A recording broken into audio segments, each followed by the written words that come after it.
નમસ્કાર. આજના મુખ્ય સમાચાર એન્કર માન્યા જાની સાથે. અંકલેશ્વર શહેરમાં રિક્ષામાં સવાર વૃદ્ધાના ગળામાંથી ₹2 લાખની સોનાની ચેનની ચોરી કરનાર રિક્ષા ચાલક અને 2 મહિલાની ગણતરીના કલાકોમાં જ એ ડિવિઝન પોલીસે ધરપકડ કરી વધુ તપાસ હાથ ધરી છે. અંકલેશ્વરના નાંગલ ગામના શીતલબહેન પટેલ તે પોતાની નાની બહેન સાથે નવા બોરબાઠા ગામે લગ્ન પ્રસંગમાં ગયા હતા. તેઓ લગ્ન પ્રસંગ પતાવીને નાંગલ જવા માટે અંકલેશ્વરના ચૌટા નાકા નજીક આઈસ ફેક્ટરી સામે ઊભા હતા. દરમિયાન રિક્ષા આવતા તેઓ રિક્ષામાં સવાર થયા હતા.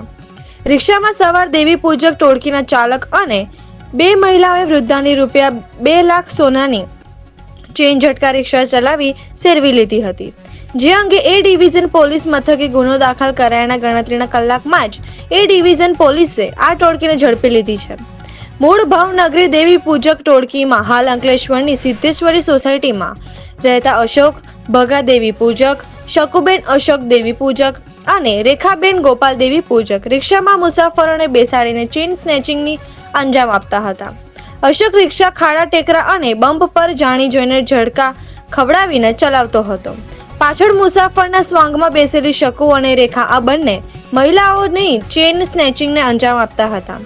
પોલીસે અશોક દેવી પૂજક અને શકુ દેવી પૂજક અને દેખા દેવી પૂજકની ધરપકડ કરી સોનાની ચેન અને રિક્ષા કબજે કરી વધુ તપાસ હાથ ધરી છે.